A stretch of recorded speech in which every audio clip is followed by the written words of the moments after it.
rich man whose wife had died, leaving him alone with one little girl.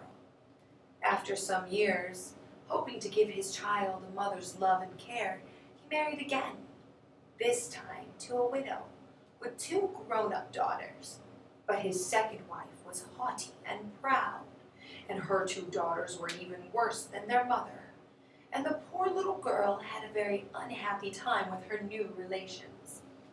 Her stepsisters were jealous of her, for she was very beautiful, and they themselves were plain and ugly. They did all they could to make her miserable, and at length, through their wicked spite and envy, her life became a burden to her. The poor child was sent to live in the kitchen, where she had to do all the rough and dirty work, and because she was always dressed in rags and sat beside the cinders in the grate, they called her Cinderella. It happened that the king of the country had an only son. He was very anxious that the prince should be married, so he gave a great ball and invited all the grand ladies in the country to come to it. It was to be a very splendid affair, lasting for 3 nights, and people were very eager to be invited to it, for it was known that the prince would choose his bride from amongst the ladies present. Cinderella's sisters received invitations, and from the day they arrived, they talked of nothing but what they should wear, for each of them secretly hoped that she would be chosen as the prince's bride. When the great day came at last, they began to dress for the ball directly after breakfast. Cinderella had to help them, and they kept her busy all day doing their hair and running messages and helping them lace up their fine dresses. When Cinderella saw their beautiful clothes, she wished that she could go to the ball as well. But when she timidly asked if she might, they laughed in a mocking scorn. "You go to the ball," they cried. "What would you do at the ball with your rags and tatters and your dirty face? No, no, Cinderella, go back to your seat amongst the ashes. That is the place for a little kitchen girl like you." So the two sisters and their mother drove away in the carriage and paired to the king's palace, and Cinderella was left behind. She sat down on the hearth before the kitchen fire and began softly to cry. She felt so very lonely and miserable. As she sat there in the dusk, with the firelight dancing over her and her face buried in her hands, she heard a voice calling, "Cinderella! Cinderella!" And with a start, she looked up to see who it could be. There on the hearth in front of her stood an old woman, leaning upon a stick. She was dressed in a long red cloak, and she wore high-heeled shoes and a tall black hat. Where she had come from, Cinderella could not imagine. She certainly had not come in through the door, nor yet through the window, for both were shut. Cinderella was so surprised to see her, she stopped crying and stared at her in astonishment. "What are you crying for?" asked the old woman. "Because my mother and sisters have gone to the ball, and I am left here alone," said Cinderella. "Do you want to go to the ball too?" said the old lady. "Yes, but it is no good. I have nothing but rags to wear," sobbed poor Cinderella. "Well, well, be a good child and don't cry any more," said the old woman briskly. "I am your fairy godmother, and if you do what I tell you, perhaps you shall go after all. Run out into the garden and bring me a pumpkin."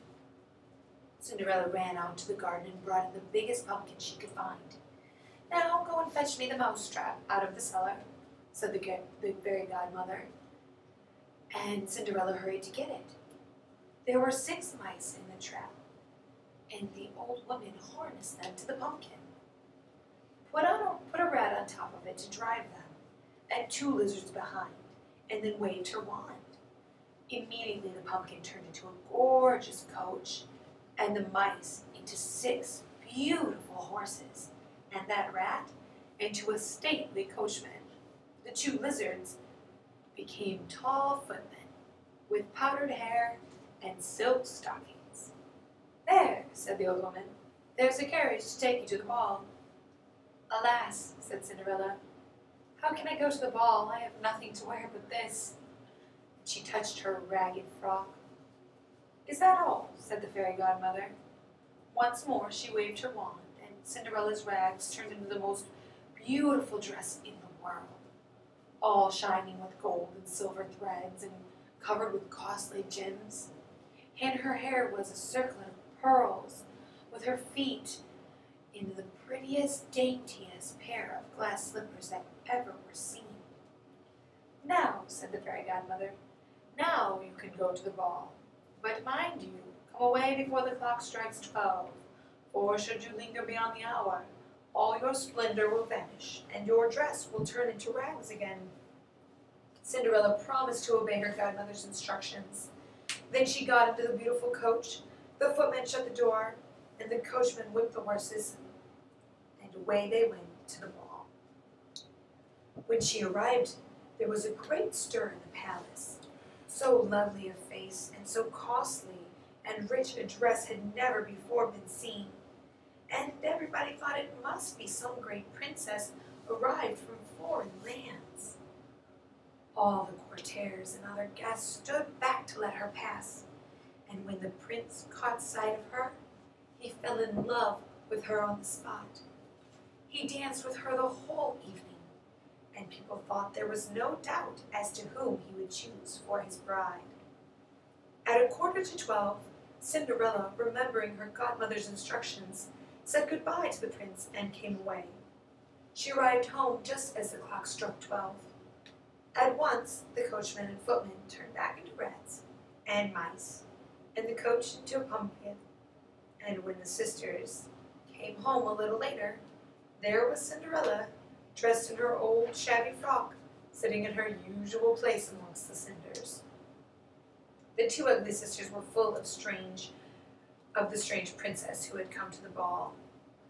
They talked about her all the next day, little dreaming that all the while the beautiful lady was their despised sister Cinderella. In the evening, after they had gone again to the ball, the fairy godmother made her appearance. Once more Cinderella drove to the palace in her coach and six, this time arrayed in a still more gorgeous and beautiful dress, and once more the prince danced with her all evening. But when the third night came, Cinderella was enjoying herself so much that she quite forgot what the fairy godmother had said, until suddenly she heard the clock begin to strike 12. She remembered as soon as it finished striking that all her fine clothes would turn into rags again, and jumping up in alarm, she ran out of the room. The prince ran after her, trying to overtake her, but Cinderella in her fright ran so fast that she left only one little glass slipper on the floor behind her. The prince stopped to pick it up, giving Cinderella time to escape, but she was only just in time. Just as she had finished crossing the palace yard, the clock finished striking, and immediately all of her finery vanished, and there she was, dressed in her old ragged frock again. When the prince came out upon the palace steps, he could see no sign of the lovely princess. The guards at the gate told him that nobody at all had passed in that way except a ragged kitchen maid, and the prince had gone back to the ball with only a little glass slipper to remind him of the beautiful lady with whom he so desperately fell in love. The next day, the king sent out the heralds and trumpeters with a proclamation, saying that the prince would marry the lady whose foot fit in the slipper. But though all the ladies in the land tried on the slipper, it would fit none of them. Their feet were all too big. At last, the heralds came to the house where Cinderella lived. The eldest stepsister tried the slipper on first, but it was quite impossible for her to get her foot into it, for her great toe was too big. Then her mother, who was watching eagerly, fetched a carving knife. "Be quick, cut off the toe," she said. "What does it matter if you are lame? If you are a princess bride, you will always ride in a carriage." So the eldest sister cut off her big toe, but it was no use. The slipper would still not fit, and at last she was obliged to hand it to her sister. But the other sister had no better luck. She did indeed get her toes inside, but her foot was much too long, and her heel stuck out behind.